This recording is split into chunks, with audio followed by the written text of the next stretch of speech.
Hello बच्चों, नमस्कार। स्वागत है आपका number 1 channel UP board high school में। मैं पूजा मिश्रा ले आई हूं बच्चों आपकी बुक का पहले चैप्टर का पूरा एक्सप्लेनेशन। साथ ही साथ मैं आज बताऊंगी आप लोगों को पूरा जीवन परिचय इस पाठ के लेखक का, और भैया कराएंगे हम प्रश्न उत्तर। एक एक क्वेश्चन पूरा सॉल्व हो जाएगा। तो बच्चों जल्दी जल्दी सेशन को शेयर कर दीजिए और सभी लोगों को बता दीजिए, क्योंकि पूरे चैप्टर का एक बार में पूरा अंत कर देंगे आज की इस क्लास में। तो बच्चों मैं पूजा मिश्रा, नाम तो आप लोग अच्छे से जानते होंगे, आपकी हिंदी टीचर। शुरुआत करती हूँ इस चैप्टर की। चैप्टर का नाम है बात। बात क्या होती है? बात भाई मैं आपसे बोल रही हूँ और आप हमसे बोल रहे हो, कमेंट में बोल रहे हो, मैसेज के थ्रू बोल रहे हो, या सामने खड़े होकर कर रहे हो। क्या कर रहे हो? बात ही तो कर रहे हो। मैं शीशे के सामने खड़े होकर भी बोल रही हूँ अपने को देखकर, तो वो मैं क्या कर रही हूँ? मैं अपने से ही बात कर रही हूँ। तो ये सारी चीजें क्या है जो हम एक दूसरे से बोलते हैं, एक दूसरे को अपना संदेश देते हैं, एक दूसरे को एक दूसरे के बारे में बताते हैं, कुछ भी करते हैं, चाहे लिख कर, चाहे बोल कर, चाहे संकेत के द्वारा। तो ये सारी चीजें क्या है बेटा? ये सारी चीजें बात ही तो है। मतलब बातें करना ही बात है। और इस पूरे चैप्टर में हम लोग सिर्फ बात के ऊपर ही बात करने वाले हैं। तो शुरुआत करते हैं बेटा। बात पाठ जो जिसके लेखक कौन है? हमारे प्रताप नारायण मिश्र जी। प्रताप नारायण मिश्र जी हैं। सबसे पहले हम इनका जीवन परिचय पढ़ेंगे, फिर आएंगे हम लोग इस चैप्टर पर जिसको मैं पूरा एक्सप्लेन करूंगी। तो प्रताप नारायण मिश्र जी का एक संक्षिप्त परिचय मैं आप लोग को दिखा देती हूँ कि बेटा इनका जो जन्म स्थान है वो बैजे गांव, उन्नाव, उत्तर प्रदेश में हुआ था। बैजे नामक गांव था जो कि कहाँ है? उन्नाव, उत्तर प्रदेश में। वहीं जन्म एवं मृत्यु की बात करें तो सन 1856 में इनका जन्म हुआ और वहीं 1894 में इनकी मृत्यु हो गई है।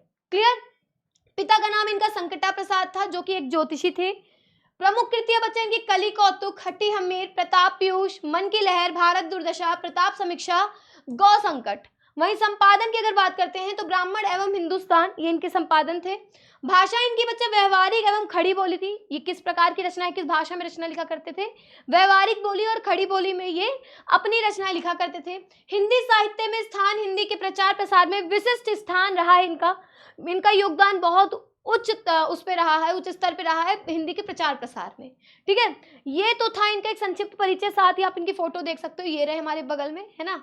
बड़े मासूम से दिख रहे हैं, लंबे से चेहरे वाले। अब आते हैं इनके जीवन परिचय को हम लोग विस्तार से पढ़ेंगे। पहली बात तो अगर आप लोगों को जीवन परिचय याद करना है, छोटी सी ट्रिक है, कुछ नहीं करना। ये जो मैं संक्षिप्त परिचय लेके आई हूँ ना, इवन आपकी बुक में भी दिया होता है पहले एक संक्षिप्त परिचय, उसको अच्छे से याद कर लो। अगर आपको ये वाला पॉइंट सारे याद हो गए ना बच्चा, तो जीवन परिचय आप खुद बना के लिख सकते हो। जीवन परिचय बनाने में कोई दिक्कत नहीं होने वाली।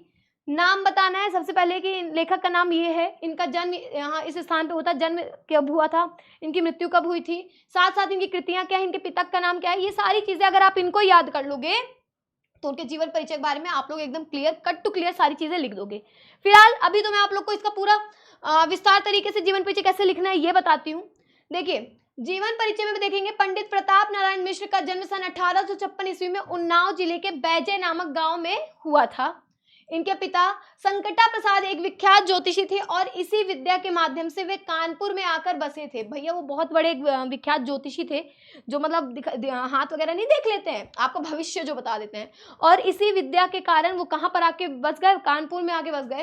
पिता ने प्रताप नारायण को भी ज्योतिषी की शिक्षा देना चाहा, पर इनका मन उसमें नहीं रम सका। ये मन नहीं लगा सके उस ज्योतिषी की शिक्षा में। अंग्रेजी शिक्षा के लिए इन्होंने स्कूल में प्रवेश लिया, किंतु उनका मन अध्ययन में भी नहीं लगा।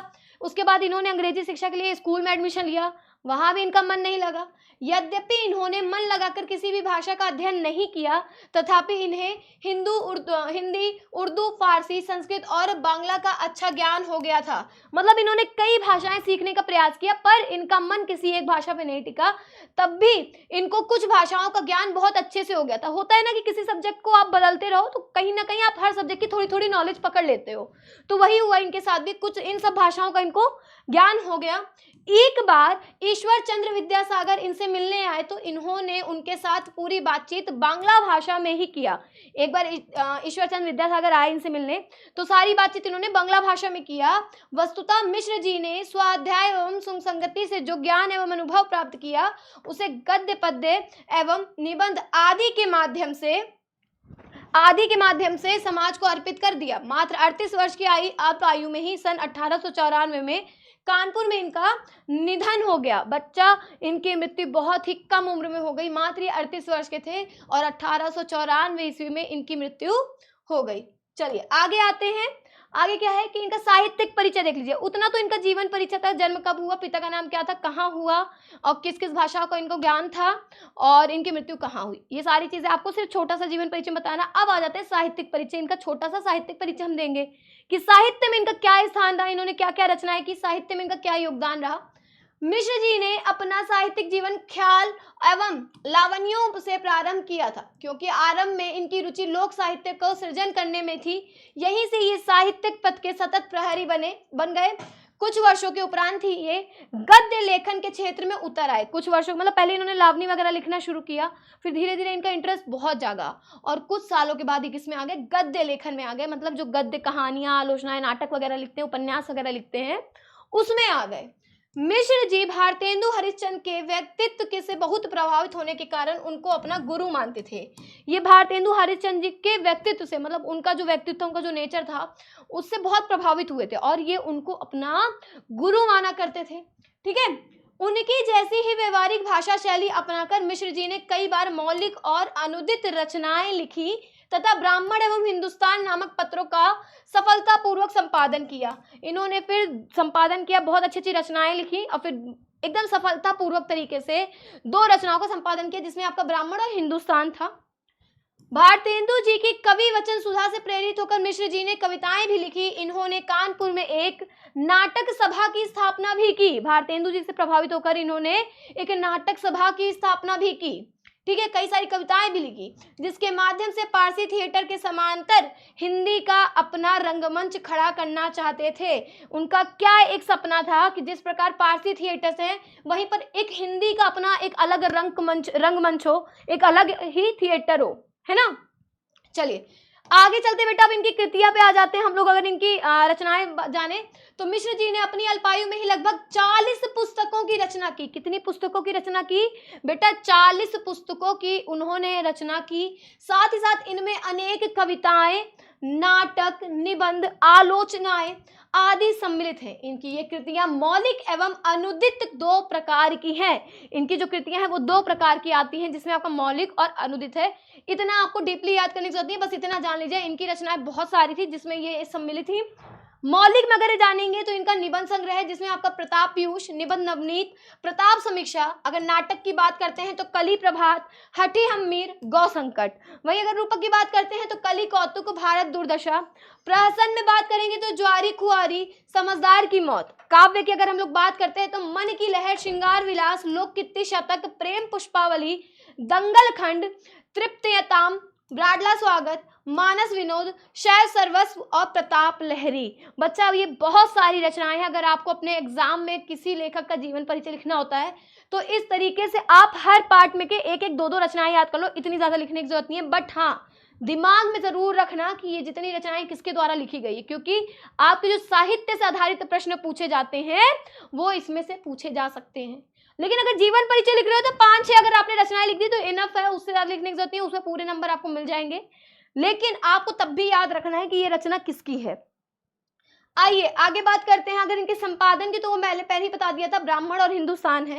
अनुदित में अगर इनका देखें तो पंचामृत, चरिताष्टक, वचनावली, राज सिंह, राधा रानी, कथामाला, संगीत शकुंतल आदि। इनके अतिरिक्त मिश्र जी ने लगभग 10 उपन्यासों, कहानी, जीवन चरित्रों और नीति पुस्तकों का भी अनुवाद किया। इन्होंने अनुवाद भी किए, उपन्यास का अनुवाद, कहानियों का उपन्यास, इनके अनुवाद करना मतलब किसी और भाषा के थे, इन्होंने हिंदी भाषा में उसका अनुवाद किया। ठीक है, या और भी भाषाओं में अनुवाद किया, जिनमें राधा रानी अमर सिंह, इंदिरा देवी चौधरानी, राज सिंह, कथा, बाल संगीत आदि प्रमुख हैं। ये अनुवादों में मोस्ट इंपॉर्टेंट है, तो इनको आप लोगों को याद कर लेना है एक तरीके से कि किनकी है, प्रताप नारायण मिश्र जी की ये रचनाएं हैं। क्लियर? ये हो गई बेटा आपकी इनकी रचनाएं। भाषा मैंने आप लोगों को बता ही दी है कि इनकी कौन सी भाषा है। यहां से आप लोग भाषा भी बता सकते हैं कि इनकी भाषा व्यवहारिक एवं खड़ी बोली थी और ये किस लिए प्रसिद्ध है। हिंदी के प्रचार प्रसार में इनका बहुत सर्वोच्च योगदान था, इनका सर्वोच्च योगदान था, तो ये कोई डाउट नहीं है। इतना आपको जीवन परिचय लिखना है, इनफ है, इससे ज्यादा लिखने की जरूरत नहीं है। इतना याद कर लोगे, पूरे नंबर आपको जीवन परिचय में मिल जाएंगे। आइए अब आते हैं हम लोग चैप्टर पर। बात क्या है? बात ये आंटी जी को देख रही हो, लगे ना, हाँ भैया ठीक है, चला खात पिया तहा कि नहीं, चला ध्यान रखा, क्या कर रही हैं। This is called communication. Communication बोलते हैं ना, तो कम्युनिकेशन को ही हिंदी में हम लोग क्या कहेंगे, क्या बोलेंगे बताइए, कमेंट बॉक्स में बताइएगा कम्युनिकेशन को हिंदी में क्या कहेंगे, एग्जैक्ट हिंदी मीनिंग क्या होगी इसकी। लेकिन फिलहाल यहाँ बात की बात चल रही है, तो हम लोग बात की बात करते हैं और चीजों की बात बाद में बात करेंगे, ठीक है। सच पूछिए तो इस बात का भी क्या ही बात है जिसके प्रभाव से मानव जाति समझ जीवधारियों की शिरोमणि अशरफ उल मखलूकात कहलाती है। अगर सच बात पूछी जाए, अगर सच बात पूछी जाए तो ये हो सकता है कि इतनी प्रजातियां हैं पूरे अपने यूनिवर्स में, अगर हम लोग पूरा ब्रह्मांड देखें, अपनी पूरी सृष्टि देखें, तो बहुत सारी प्रजातियां मिल जाएंगी जीवधारियों की, जिनके अंदर जान है, जो जीवन जी रहे हैं। पर सर्वश्रेष्ठ प्रजाति किसको मानी जाती है, वो है मानव जाति को, मनुष्य को। यहां पर बेटा जी शिरोमणि कहलाएगा जिसका स्तर सबसे ऊंचा हो, जिसका स्तर सबसे ऊंचा हो, वही का मतलब होता है अशरफ उल मखलूकात। ये एक उर्दू वर्ड है, इसी का मतलब होता है जिसका स्तर ऊंचा हो, ठीक है। तो समस्त जीवधारियों में, सृष्टि में जितने भी जीवधारी हैं, अगर उन सब में सबसे सर्वोच्च देखा जाए, सबसे ऊंचा स्तर का देखा जाए, तो वो मानव जाति है। तो क्या बोले, इस बात की भी क्या बात है, अगर ये बात कही जाए तो इस बात की भी क्या बात है, कितनी बड़ी बात बोली गई है, ठीक है। आगे क्या बोलते हैं, शुक सारिका आदि पक्षी केवल थोड़ी सी समझने योग्य बातें उच्चारित कर सकते हैं, इसी से अन्य नभचारियों की अपेक्षा अवृत समझे जाते हैं। वहीं अगर हम लोग पक्षियों की बात करें, तो जो शुक और सारिका पक्षी हैं, जिन्होंने एक कहानी, अगर हम लोग अपने गीता पुराण खोलेंगे तो उसमें इनकी बात है, इन्होंने कहानी सुनाई थी, बहुत अच्छी कहानी है, कभी समय मिला तो इस बात को भी बात करेंगे। तो यहाँ पर शुक सारिका की बात बोली जा रही है, शुक मतलब तोता होता है, तो ये लोग थोड़ी सी बातचीत कर लेते हैं, थोड़ा सा अब आपस में संवाद कर लेते हैं, जिसके कारण सब नभचारियों, नभचारियों मतलब जितने भी नभों में रहने वाले जीव हैं, मतलब जितने भी पक्षी हैं, उन सब से मतलब इनका औधा ऊंचा रहता है, उन सबसे बुद्धिमान कहलाते हैं, ठीक है। फिर कौन न मानेगा कि बात की बड़ी बात है, फिर कौन नहीं कहेगा कि जो ये बात करना होता है, जो आपस में ये संवाद करना होता है, इसकी भी एक बहुत बड़ी बात होती है। भाई बहुत बड़ी बात है हम लोगों के लिए कि हम लोग आपस में बात कर सकते हैं, अपनी भावनाओं को, अपने संदेशों को एक दूसरे को आदान प्रदान कर सकते हैं, है ना। हाँ, बात की बात इतनी बड़ी है कि परमात्मा को लोग निराकार कहते हैं, तो भी इसका संबंध उसके साथ लगाए रहते हैं। मतलब बात की बात इतनी बड़ी हो जाती है कि परमात्मा को लोग निराकार कहते हैं, कि उसका कोई आकार नहीं होता। लोग कहेंगे भगवान का कोई आकार नहीं होता, कोई शेप नहीं होती है, वो सब मन गढ़ंत है, जो हम लोग कृष्ण जी की मूर्ति बना देते हैं, राम जी की बना देते हैं। हमने आज तक परमात्मा को नहीं देखा, उसका कोई आकार नहीं होता। लेकिन ये भी बात है कि उनको ना मानकर उनकी बताई हुई सारी बातों को मानी जाती है। कैसे? वेद ईश्वर का वचन है, कुरान शरीफ कलामुल्लाह है, Holi Bible word of God है। यह वचन कलम और वर्ड बात के पर्याय हैं, तो प्रत्यक्ष मुख के बिना स्थित नहीं कर सकती। मतलब उनका कहना यह था कि अगर भगवान निराकार है, तो आप लोग वेद पुराण पढ़ते हो, वो किसके शब्द हैं? वो भगवान के, उस ईश्वर के मुख से निकले हुए शब्द हैं। कुरान पढ़ते हो तो कुरान में उस अल्लाह के मुख से निकले हुए शब्द हैं। वहीं अगर हम लोग बाइबल पढ़ते हैं तो वर्ड ऑफ गॉड किसके शब्द हैं? उस गॉड के शब्द है। वर्ड मतलब क्या होता है? शब्द। तो उस भगवान के शब्द है। तो कैसे हम लोग कह सकते हैं कि ईश्वर नहीं है? ये भी एक बहुत बड़ी बात है। ये किसी न किसी के मुख से तो बोली गई होगी, किसी के द्वारा बोला ही गया होगा, तभी तो इसको कहा जाता है कि इतनी सारी चीजें लिखी गई हैं, इतनी सारी ज्ञान की बातें बोली गई हैं, किसी के द्वारा तो बोला गया होगा। तो कैसे हम लोग कह सकते हैं कि ईश्वर निराकार है? आगे अगर हम लोग बात करते हैं, पर बात की महिमा के अनुरोध से सभी धर्मावलंबियों ने बिन बानी वक्ता बड़ जोगी वाली बात मान रखी है। मतलब एक मुहावरा है, एक कहावत है कि बिन वाणी वक्ता बड़ जोगी वाली बात मान रखी है। यदि कोई ना माने तो लाखों बातें बना के मानने पर कटिबद्ध रहते हैं। यहाँ तक कि प्रेम सिद्धांती लोग निखय नाम से मुंह बिचकावेंगे। आपनी पादो जवनो ग्रहिता पर हट करने वाले को यह कह के बातों में उड़वाएंगे कि हम लूड़े लंगड़े ईश्वर को नहीं मान सकते, हमारा प्यारा तो कोटि काम सुंदर श्याम वर्ण विशिष्ट है। निराकार शब्द का अर्थ श्रीशाली ग्राम शिला है, जो उसकी श्यामता को द्योतन करती है, अथवा योगाभ्यास का आरंभ करने वालों को आंखें मूंदने पर जो कुछ पहले दिखाई देता है वह निराकार अर्थात बिल्कुल काला रंग है। मतलब उनका कहना यह है कि हमारे लिए कोई ईश्वर नहीं है। कुछ लोगों का होता है, जो धर्मावलंबी लोग होते हैं, वो कहते हैं ईश्वर का कोई रूप नहीं है, ईश्वर का कोई रूप नहीं है, बिन बानी वक्ता बड़ जोगी। मतलब उनका कहना है कि ईश्वर का कोई रूप नहीं है, वही कहना हो गया कि बिन बानी वक्ता बड़ जोगी। हमारे लिए अगर कोई ईश्वर है तो वो शालिग्राम है, क्योंकि अगर हम लोग आंखें भी मूंदते, कहते हैं आंख बंद करो तो ईश्वर के साक्षात दर्शन होते हैं, तो जब हम लोग अपनी आंख बंद करते हैं तो हमारे सामने क्या छा जाता है, हमारे सामने अंधेरा छा जाता है, एक काला रंग छा जाता है, एक श्यामल रंग छा जाता है। और वही हमारे शालिग्राम जी की अगर हम बात करें तो वो भी काले रंग के हैं, वो भी श्यामल रंग के, तो हमारे लिए तो वही ईश्वर है। ठीक है, सिद्धांत यह है कि रंग रूप रहित को सब रंग रंजित एवं अनेक रूप सहित ठहरावेंगे, किंतु कानों अथवा प्राणों व दोनों को प्रेम रस से सिंचित करने वाली उसकी मधुर मनोहर बातों के मजे से अपने को वंचित ना रहने देंगे। लोग मतलब क्या कहेंगे कि उसका रंग रूप नहीं है, उसको ये सब नहीं है, वो निराकार है, उसका कोई रूप नहीं है, लेकिन उन्हीं के द्वारा बताई गई बातों को, उन्हीं के द्वारा बोली गई बातों से अपने कानों को मधुर करेंगे और उनको सुने बिना ना रह सकेंगे। क्लियर? चलिए आगे क्या बोलते हैं, जब परमेश्वर तक बात का प्रभाव पहुंचा हुआ है तो हमारी कौन बात रही, यह हम लोगों को तो गात माही बात करामत है। नाना शास्त्र पुराण इतिहास काव्य कोश इत्यादि सब बात ही के फैलाव हैं, जिनके मध्य एक एक बात ऐसी पाई जाती है जो मन बुद्धि चित्त को अपूर्व दशा में ले जाने वाली, अथक लोक परलोक में सब बात बनाने वाली है। अर्थात यही है कि हम लोग इन चीजों से बच नहीं सकते। क्या लिखा हुआ है, जब परमेश्वर तक कोई लोगों ने नहीं छोड़ा तो हम लोग कहाँ की जाति भैया बात बनाने में, जब इस ईश्वर को नहीं छोड़ा तो हम कहाँ के भैया किसी खेत की मूली के हमारे बारे में बात ना बने। ठीक है, हमारी कौन बात रही, हम लोगों को के तो गात माही बात करामत है, हम लोगों के में गात में ही बात करामत है। ये सारे बेटा मुहावरे हैं, क्योंकि जो प्रताप नारायण मिश्र जी थे वो मुहावरों को बहुत प्रयोग करते थे। अभी मैं इनका सबका अर्थ बताऊंगी, पहले हम लोग पाठ समझ लेते हैं। तो नाना शास्त्र पुराण इतिहास काव्य कोश इत्यादि सब बात के ही हित के फैलाव है, जिसके मध्य एक एक बात, मतलब ये चाहे कितने भी पुराण हो, कितने भी शास्त्र हो, कितने भी आपके कविताएं हो, काव्य कोश हो, ये सब क्या है, ये बात के आधार पर ही तो सब लिखी गई हैं। ठीक है, यद्यपि बात का कोई रूप नहीं बदल सकता तो कैसी है, पर बुद्धि दौड़ाइए तो ईश्वर की भांति इसके भी अनगिनत ही रूप पाइएगा। मतलब लोग कहेंगे कि बात का कोई रूप नहीं होता, बात ऐसी है, इधर उधर ऐਵੇਂ ही फिरती रहती है, कभी इधर गई कभी उधर गई, ऐਵੇਂ इधर उधर आती रहती है। लेकिन अगर हम लोग गौर दें, अगर हम लोग ध्यान दें तो बेटा बात के भी ईश्वर की तरह बहुत रूप है। जिस प्रकार ईश्वर के ढेर रूप हैं, ऐसे ही अगर हम लोग देखें तो बात के भी बहुत रूप हैं, बात का भी कोई अंत नहीं है। इतने रूप है कि पूछ नहीं सकते हम लोग। ठीक है, बहुत बड़ी बात है, जैसे बड़ी बात भैया किसी ने बोल दी, बहुत बड़ी बात बोल दी तुमने, बड़ी बात, बहुत बड़ी बात बोल दी। छोटी बात, बड़ी छोटी बातें करते हो तुम, है ना। सीधी बात, भैया मैं सीधी बात बोलने वाली हूँ। ठीक है, खोटी बात, हमारी बात तुमको जरूर खोटी लगी होगी, खोटी बात है।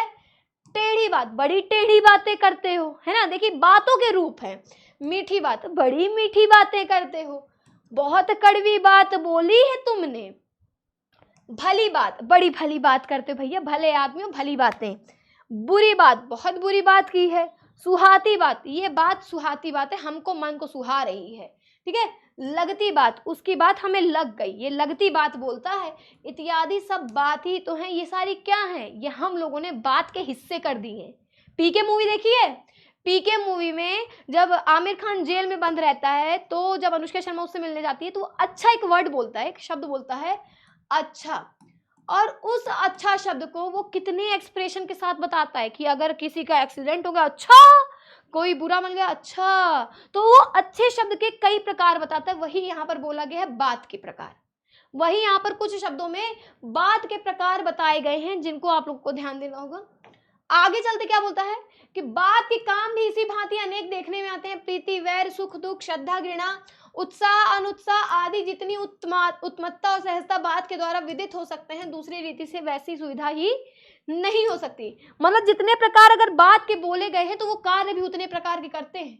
चाहे वो किसी से नफरत करना हो, चाहे किसी से प्यार करना हो, चाहे किसी का उत्साह बढ़ाना हो, चाहे किसी का उत्साह गिराना हो, चाहे वो किसी को सुख देना हो, चाहे किसी को दुख, चाहे किसी के लिए श्रद्धा हो, चाहे किसी के लिए घृणा हो। ये सारी चीजें किसके ऊपर निर्भर है, ये सारी चीजें सिर्फ और सिर्फ बात के ऊपर निर्भर होती हैं। ठीक है, घर बैठे लाखों कोस का समाचार मुख और लेखनी से निर्गत बात ही बदला सकती है।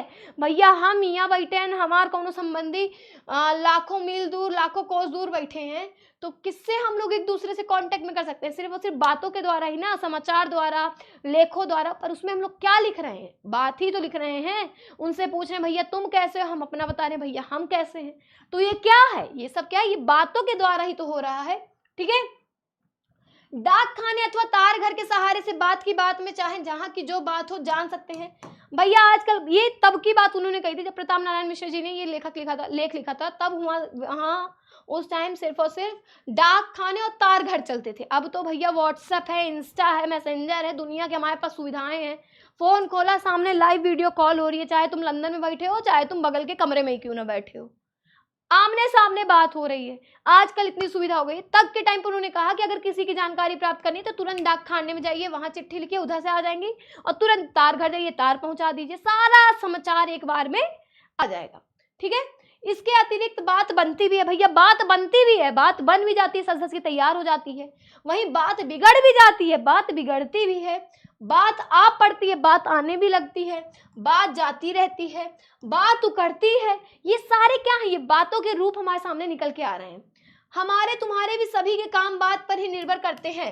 हम लोग चाहे जितना काम कर ले, वो सारी किसके ऊपर निर्भर करती है? बातों के ऊपर ही निर्भर करती हैं।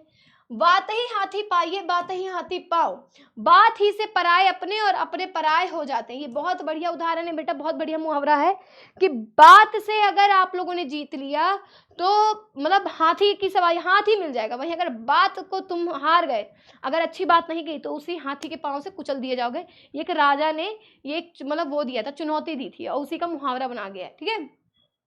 मक्की चूस उदार तथा उदार स्वल्पवयी का पुरुष उद्योत्साही एवं उद्योतप्रिय, शांतिशील, कुमार्गी, सुपथगामी, अथच सुपंथी, कुराही इत्यादि बन जाते हैं। ये सारी बेटा बात के ऊपर ही निर्भर है कि आप मक्खी चूस बन जाते हैं, कंजूस बन जाते हैं, या एकदम ही उदार बन जाते हैं, या तो आप एकदम स्वतंत्र रूप हो जाते हैं, या तो आप एकदम कुमार्गी हो जाते हो, या तो आप एकदम युद्ध प्रिय हो जाते हो, या एकदम शांतिशील हो जाते हो।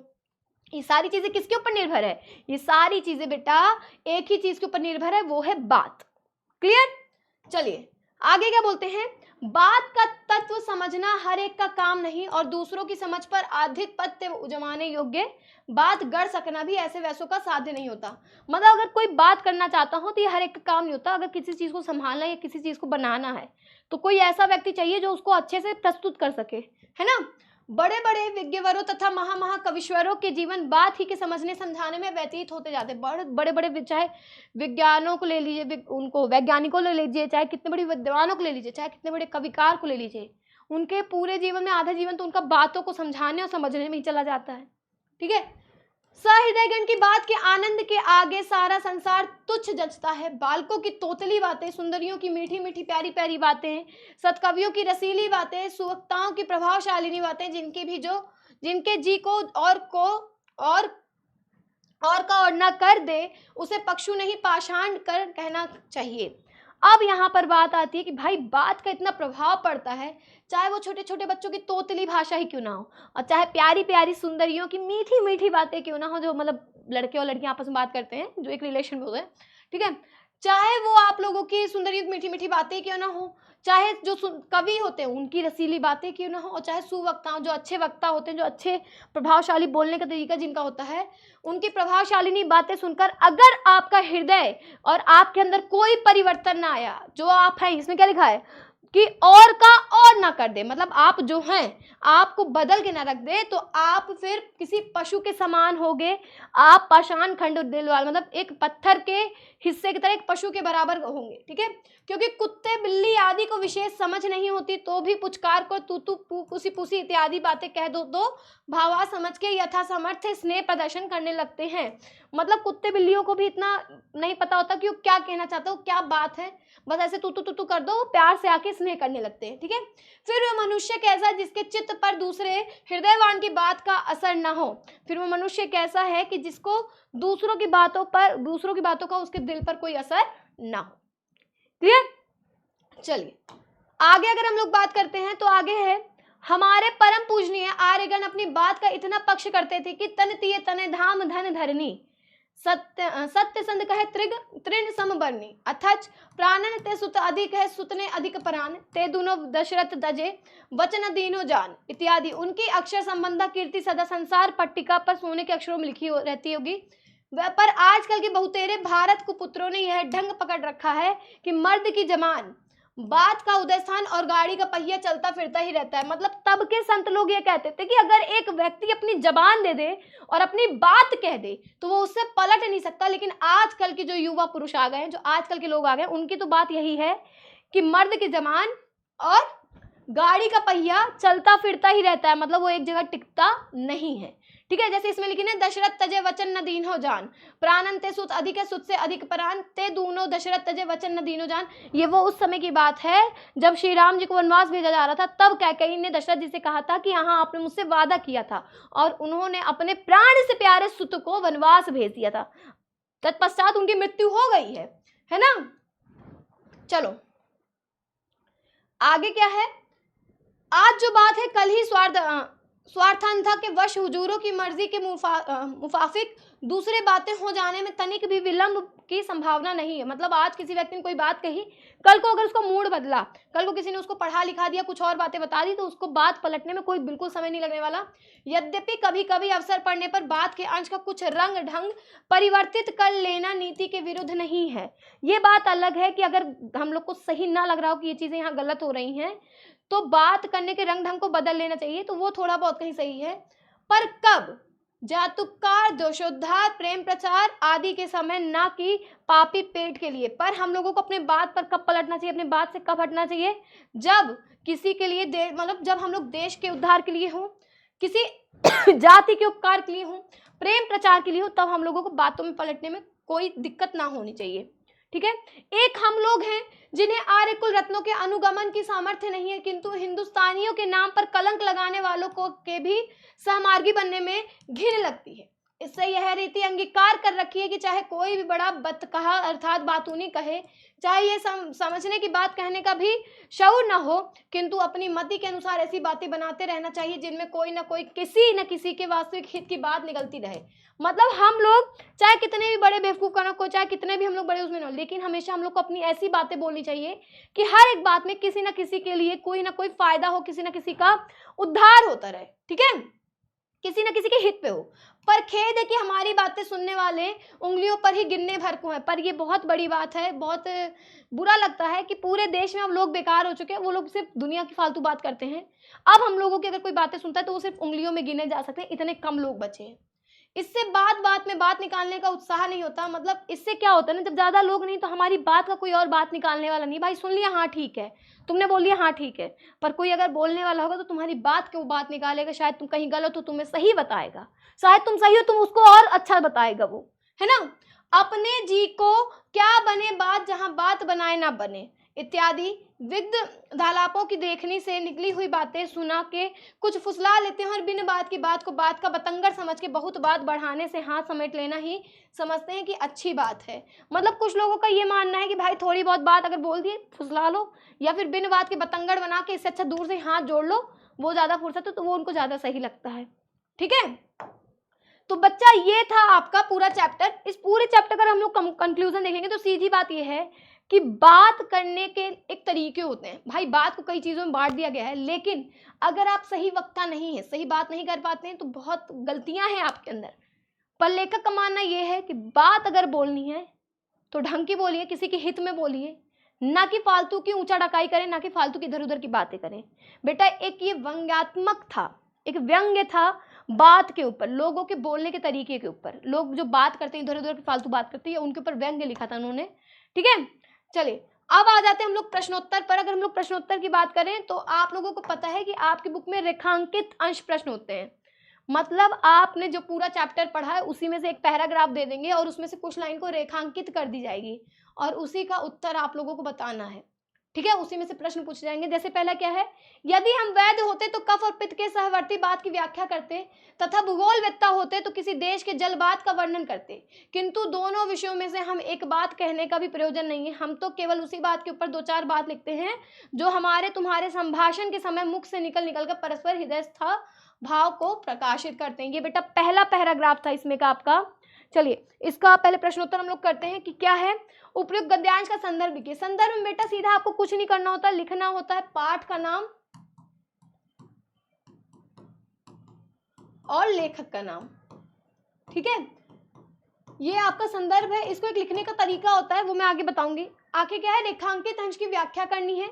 फिर उसके बाद 3 प्रश्न पूछे हैं, क्या कि हम अपने हृदय भावों की अभिव्यक्ति किस किस माध्यम से करते हैं, भूगोलवेत्ता किसका अध्ययन करता है, वैद्य किस बात का वर्णन करते हैं। आइए जानते हैं कि प्रस्तुत गद्यावतरण हमारी पाठ्य पुस्तक हिंदी गद्य में संकलित एवं पंडित प्रताप नारायण मिश्र द्वारा लिखित बात शीर्षक पाठ से उद्धृत है। यहाँ लेखक बात की महत्ता बताते हुए कहता है कि जिस प्रकार का व्यक्ति होता है वह उसी प्रकार की बात करता है। मतलब कहता है कि जैसा व्यक्ति वो उसी प्रकार की बात करेगा। और वो बहुत होशियार है तो होशियारी वाली बात करेगा, अगर वो छोटे मोटे काम करता है तो वो छोटी बात करेगा, अगर जैसे भूगोलवेत्ता है तो वो भौगोलिक बात करेगा, लेकिन अगर कोई डॉक्टर से आप बात कर रहे हो तो वो मरीजों की इलाजों तरीके से ही बात करेगा, है ना। लेखक इस तथ्य से अपने अवगत कराते हुए कहता है कि एक व्यक्ति का जो स्वभाव होगा अथवा जो जिस प्रकार का कार्य करेगा वह स्वाभाविक रूप से उसी प्रकार के वातावरण में उसी कार्य के अनुसार बुद्धि वाला हो जाएगा, फिर वह उसी के संबंधित बात करेगी। उदाहरण स्वरूप यदि हम वैद्यराज को ले तो अपने स्वभावानुसार एवं कार्य के अनुसार अनुरूप किसी रोग जैसे पित्त और उससे संबंधित विषयों पर भी बात करेंगे। यदि कोई भूगोल का ज्ञाता होगा तो वह अपने स्वभाव अनुसार किसी देश की जलवायु अथवा प्राकृतिक विषयों पर ही बात करेगा। परंतु लेखक कहता है दोनों विषयों में बात कहने का हमारा कोई प्रयोजन नहीं है। मतलब अगर ये दोनों लोग बैठे आपस में बात कर रहे हैं तो किसी से भी बात करें तो वहां हमारा बोलना उचित नहीं है, क्योंकि हम इन दोनों जगहों में नहीं फिट हो पाएंगे, क्योंकि हम ना हम भूगोलवेत्ता हैं और ना ही हम वैद्य हैं। हम लोग उसी विषय पर बात लिखते हैं अथवा करते हैं जो हृदय की भावनाओं को वाणी के माध्यम से प्रकाशित करती है। हम लोग वही बात लिखते हैं जो हमारे मन में है, उसी को हम वाणियों के द्वारा उसी को हम लिखकर प्रकाशित करते हैं। हमारे मन की जो स्थिति है, जो भावनाएं हमारे हृदय में प्रतिपल उठती है, उसे यदि हम मुख से वाणी के माध्यम दूसरों को अवगत कराएं तो वह बात कहलाती है। यदि हमारे मन में, देखिए बात का सीधा निकल आया, जो हमारे मन में प्रश्न आते हैं, जो हमारे मन में विचार आते हैं, जिनको हम लिख के प्रस्तुत करते हैं, वही हमारी बात कहलाती है। क्लियर। अब आ जाते हैं, इसमें 3 प्रश्न पूछा था कि हम अपने हृदय भावों को अभिव्यक्त बात के माध्यम से करते हैं। किसके माध्यम से करते हैं बेटा? अपने भावों को बात के माध्यम से करते हैं, तो इसका आंसर बात होगा। भूगोलवेत्ता किसी देश के जल बात का वर्णन करते हैं, वही वैद्य कफ और पित्त के सहवर्ती बात की व्याख्या करते हैं। ये तीनों प्रश्नों के उत्तर हैं। तो ये आपका पहले प्रश्न का उत्तर। वहीं आते हैं दूसरे प्रश्न पर कि जब परमेश्वर एक तक बात का प्रभाव पहुंच हुआ है तो हमारी कौन बात रही? हम लोग के तो गात माही बात करामत है। देखिए एक लाइन आई ना, गात में ही बात करामत है।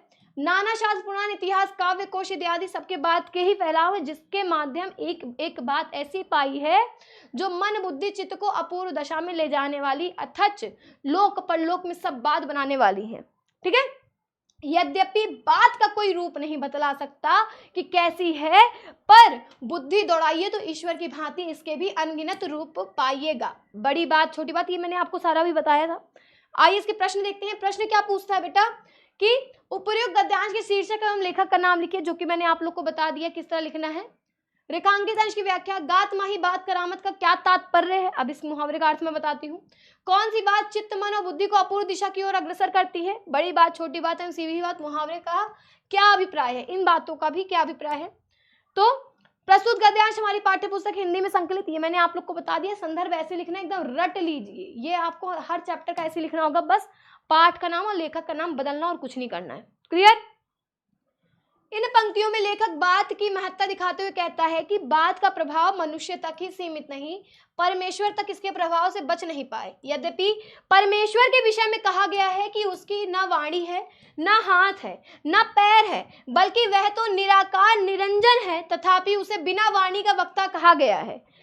पर जब निराकार ब्रह्म पर भी बात को प्रभाव होता है तो फिर हम शरीरधारी मनुष्य का तो कहना ही क्या है। मतलब जब उस ईश्वर को नहीं छोड़ा तो हम लोग का तो शरीर है, हम लोग को क्यों छोड़ेंगे? ठीक है। उसके बाद क्या है बेटा कि हमारे शरीर में तो बात, भाषण शक्ति अथवा वायु का ही चमत्कार है। हमारे शरीर में तो बात का ही चमत्कार है। अनेक शास्त्र पुराण इतिहास काव्य कोश आदि जितना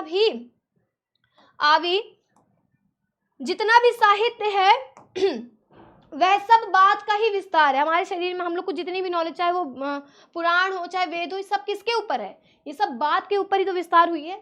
इन विविध प्रकार के ग्रंथों में एक से बढ़कर एक बातें पाई जाती हैं। जितने भी आपके ग्रंथ हैं ये एक से बढ़कर एक बातें बताते हैं। क्लियर। एक एक बात ऐसी अमूल्य है कि जो हमारे मन, बुद्धि और चित्त के अपूर्व आनंदमयी दशा में पहुंचा देती है। ये एक एक बात इतनी अच्छी है कि हमारे मन को एकदम मतलब एक आनंद की उसमें पहुंचा देती है। जैसे यदा यदा ही धर्मस्य ग्लानिर्भवति भारत, है ना, ये सुने हैं, ऐसे ऐसे श्लोक हैं, ऐसे ऐसे दोहे हैं जो हमें एकदम मन मुग्ध कर देती है। इन ग्रंथों की बातें ही लोक तथा परलोक की सब बातों का ज्ञान कराती है। इन ग्रंथों की ही बातें हमें दुनिया का ज्ञान कराती है, चाहे वो लोक का हो चाहे वो परलोक का हो। इनकी बातें ही हमें इस पूरी सृष्टि का ज्ञान दिलाती है। ठीक है। लेखक कहता है कि बात का रूप रंग नहीं होता। ये जो हम लोग बात करते हैं इसका कोई न रंग होता है न रूप होता है। कोई कह नहीं सकता कि अमुक बातें ऐसी है, परंतु यदि बुद्धि से विचार कर देखा जाए तो हम पाएंगे कि जैसे भगवान के अनेक रूप होते हैं उसी प्रकार बात के भी अनेक रूप होते हैं। जैसे बड़ी बात, छोटी बात, सीधी बात, टेढ़ी बात, मीठी, कड़वी, भली, बुरी, सुहाती और लगती बात आदि कैसी भी हो, ये सब बातों के ही रूप हैं। वहां बेटा रेखांकित का व्याख्या पूछी गई, लेकिन यहाँ मैं आपको पूरे पैराग्राफ की व्याख्या दे रही हूँ क्योंकि ये कंफर्म नहीं रहता कि कहाँ से रेखांकित अंश आ जाए। ये आप लोगों का टास्क है कि जितने प्रश्न उनके रेखांकित अंश की व्याख्या आप लोग इसमें से ढूंढेंगे। आंसर मैंने दे दिया, ढूंढना आप लोगों को है। ठीक है। अगला प्रश्न क्या कह रहा है, गात माही बात करामत का मतलब होता है कि हमारे शरीर में तो बात का ही चमत्कार है। भाई अगर हम लोग किसी के सामने इंप्रेसिव बनना चाहते हैं, बहुत अच्छे बनना चाहते हैं, तो हमारी बात उस पर असर करती है। अगर हम लोग बहुत अच्छी बात करते हैं तो लोग हमें बहुत अच्छा समझेंगे, लेकिन हम चाहे कितने भी सुंदर हो, कितने भी खूबसूरत हो, कितने भी कुछ भी हो, लेकिन हमारी जबान अच्छी नहीं हुई तो सामने वाला हमें 1% पसंद नहीं करेगा। ठीक है। नाना शास्त्र, पुराण, इतिहास, काल आदि की बातें चित्त, मन और बुद्धि को पूर्व दिशा की ओर अग्रसर करती है। बड़ी बात, छोटी बात एवं सीधी बात मुहावरे का अभिप्राय बात का स्वरूपगत है, विभिन्नता को दर्शाना है। मतलब विभिन्नता को दर्शाना है, कितने विभिन्न प्रकार की बातें होती हैं। क्लियर। चलिए अभी आगे आते हैं तीसरे प्रश्न पर कि सच पूछिए तो इस बात की भी क्या ही बात जिसके प्रभाव से मानव जाति समस्त जीवधारियों की शिरोमणि या फिर अशरफ उल मखलूकात कहलाती है। शुक्र, सारिका, दादी पक्षी, केवल थोड़ी सी समझ लें। ये आपका पैराग्राफ जो मैंने बताया था उसका है, जिसमें आपका यहाँ तक होगा कि सभी धर्मावलंबियों ने बिन बानी वक्ता बड़जोगी वाली बात मान रखी है। प्रश्न अगर हम लोग देखेंगे तो क्या है, उपयुक्त गद्यांश में पाठ का लेखक का नाम लिखिए, जो कि आप लोग कर लोगे, ये आपका डन हो रखा है, सेम चलना हर जगह। रेखांकित अंश की व्याख्या करा रही हूं। निराकार परमात्मा का संबंध बात कैसे है, मानव जाति समस्त जीवधारियों में क्यों शिरोमणि है, बिन बानी वक्ता बड़जोगी का क्या अभिप्राय है। संदर्भ आप लोग कर लेंगे। वस्तुतः बात का महत्व इतना अधिक है कि उसका वर्णन करना कठिन हो जाता है। यदि बात के महत्व को लेखनीबद्ध किया जाए, लेखनीबद्ध अर्थात लिख कर लिखा जाए, तो एक ग्रंथ बन सकता है। यदि हम लोग बात के बारे में बताने लगेंगे ना, बात का महत्व बताने लगेंगे, तो वो एक ग्रंथ के बराबर लिख जा सकता है। ठीक है। संसार में मानव को समस्त प्राणियों से श्रेष्ठ माना जाता है। इस संसार में प्राणियों को इन समस्त प्राणियों में श्रेष्ठ माना जाता है। उसका मुख्य कारण भी यह बात ही है, मानव ही एकमात्र ऐसा प्राणी है जो बात करने में चतुर है। इसी कारण वह सभी प्राणियों का सिरमौर बना है। सिरमौर मतलब जिसको सर पे रखा जाता है, जो सरबोझ होता है। मानव की भाषा में तोता, मैना आदि पक्षी थोड़ा सा समझने योग्य बातों का उच्चारण सिरमौर बना है। मानव की भाषा में तोता, मैना आदि पक्षी के थोड़ा समझने योग्य बातों का उच्चारण कर लेते हैं, जिसके कारण वे आकाश में विचरण करने वाले अन्य पक्षियों की तुलना में श्रेष्ठ समझे जाते हैं। यही बात मैंने बताई थी कि तोता थोड़ी सी बातें समझ लेता, मैना बातें समझ लेती है, तो आकाश में उड़ने वाले जितने भी पक्षी हैं, जितने भी नभचारी हैं, उन सब में वो सर्वश्रेष्ठ कहलाते हैं। ठीक है। और इसीलिए उनका जन सामान्य में आदर किया जाता है। इतना सब कुछ होते हुए भी भला कौन ऐसा व्यक्ति होगा जो बात मतलब भाषा की महत्ता को स्वीकार नहीं करेगी। बात की महत्ता के कारण ही लोग भगवान का संबंध उससे जोड़ते हैं। यद्यपि लोग भगवान को बिना आकार वाला अशरीर मानते हैं। अगर बात ना हो तो लोग भगवान को ना माने, वरना वो कहें बिना आकार वाला कोई ऐसी चीज है, किंतु लोग फिर उसे भी श्रेष्ठ उपदेश वक्ता कहकर उसकी सर्वोच्च सत्ता को स्वीकार करते हैं। लेकिन भगवान के ग्रंथों को देखकर लगता है वो सर्वोच्च वक्ता है, भाई उसने इतनी सारी चीजें बताई हैं, है ना। लेखक बात की महत्ता का वर्णन करते हुए यह कहता है कि यदि यह कहा जाए कि भगवान तो निराकार होने के कारण संभाषण कर नहीं सकते, तो वह मनुष्य से भी भिन्न श्रेणी में आ जाते हैं, क्योंकि मनुष्य को संभाषण करने में समर्थ है। यदि यह कहा जाए कि भगवान अगर बोल नहीं सकते तो मनुष्य से भी अलग श्रेणी में आ जाते हैं। अतः बात सउद्देश भी भगवान को मनुष्य के श्रेष्ठ बनाती है, इसलिए शायद सभी धर्मावलंबी भगवान का संबंध भाषण शक्ति से अवश्य जोड़ते हैं, चाहे वे उसके निराकार रूप के समर्थक हों अथवा साकार रूप के। मतलब वो भगवान को ईश्वर मनुष्य से ऊपर ही रखते हैं, क्योंकि उनकी जो बातें हैं, उनके जो उपदेश हैं, वो उनको उनसे ऊपर पहुंचाती है। ठीक है, हिंदू समाज में वेदों का ईश्वर का वचन कहा जाता है, साथ ही ईश्वर को निराकार कहा जाता है। ठीक है, ये प्रश्न था। बात के प्रभाव का कारण मानव जाति की जीवधारियों से शिरोमणि है। बात के कारण ही मानव जाति को सभी जीवधारियों में सबसे ऊपर रखा गया है। बिन बानी वक्ता बड़ जोगी का अभिप्राय प्रत्यक्ष मुख के बिना बात से स्थित स्पष्ट हो जाना है। प्रत्यक्ष मुख के बिना बात से स्थित स्पष्ट हो जाना है। ठीक है, चलिए आगे अगर हम लोग बात करते हैं चौथे प्रश्न का। बेटा इस पाठ के 6 प्रश्न हैं, जिसमें से मैं 4 आप लोग को कराऊंगी, 2 आप लोगों को मैंने इसमें होमवर्क में दे रखा है। ठीक है, 2 क्वेश्चन आप लोगों का होमवर्क है और कमेंट बॉक्स में जरूर बताना है। कमेंट बॉक्स में बताना बिल्कुल मत भूलना कि मैम आप लोगों को ये चीजें समझ आई कि नहीं समझ आई, और आपने बच्चों बताना है कि मैम हम लोगों ने होमवर्क कर लिया है। ठीक है, बताना बिल्कुल नहीं भूलना है, क्योंकि यहाँ से प्रॉपर शुरू हो गई 9th क्लास का। आपका फर्स्ट चैप्टर यहाँ क्लियर हो गया। नेक्स्ट क्लास में हम लोग 2nd चैप्टर करेंगे, और इस तरह करके 9th के हम लोग पूरे सिलेबस को कवर अप कर लेंगे आपके एग्जाम से पहले। सारी चीजें एकदम कंप्लीट हो जाएंगी। और बेटा भूलिएगा नहीं चैनल को सब्सक्राइब करना, और साथ ही अगर आप लोग नए जुड़े हैं तो अपने सभी दोस्तों को शेयर करें, और आने वाले अगर आप लोग ऑलरेडी 10th में जा चुके हैं तो अपने सभी छोटे भाई बहनों को शेयर करें ये वीडियो, और चैनल को सब्सक्राइब करें। और बेटा कमेंट और लाइक करना बिल्कुल ना भूलिएगा, क्योंकि आपकी पूजा मैम यहाँ पर एक एक पॉइंट का एक्सप्लेनेशन लेके आई है हर चैप्टर का। ठीक है बच्चा, तो आगे चलते हैं कि क्या है चौथा प्रश्न की। बात के काम में ही इसी भांति अनेक देखने में आते हैं। ये वाला पूरा प्रश्न है कहाँ तक होगा इत्यादि, जो जिसमें ये लिखा था कि बातें ही हाथी पाई, बातें ही हाथी पाओ, और जहाँ क्या होता है कि बातों से ही मक्खी चूस बन जाता है, उदार बन जाता है, घृणा करने लगता है, प्रेम करने लगता है, सुख देता है, दुख देता है, वो वाला है। चलिए क्या है पहला संदर्भ बता दिया, रेखांकित अंश करवा रहे हैं। लाखों कोस का समाचार कौन बतला सकता है, ये प्रश्न है। ठीक है, 5 वाक्यों में बात का महत्व लिखिए। आपको 5 वाक्य लिखने हैं जिसमें आपको बात का महत्व बताना है। बातें ही हाथी पाई, बातें ही हाथी पाओ का आशय स्पष्ट करना है। लेखक बात के विभिन्न रूपों पर प्रकाश डालते हुए कहता है कि बात का प्रभाव बहुत व्यापक होता है। व्यापक अर्थात बहुत बड़ा होता है। बात कहने के ढंग से ही उसका प्रभाव घटता अथवा बढ़ता है। बात कहने के ढंग से ही सामने वाले का प्रभाव बढ़ भी जाता है, कभी कभी घट भी जाता है। निश्चय ही हमारे बात करने के ढंग से हमारा प्रत्येक कार्य प्रभावित होता है। बात करने के ढंग से ही हमारा हर कार्य प्रभावित होता है।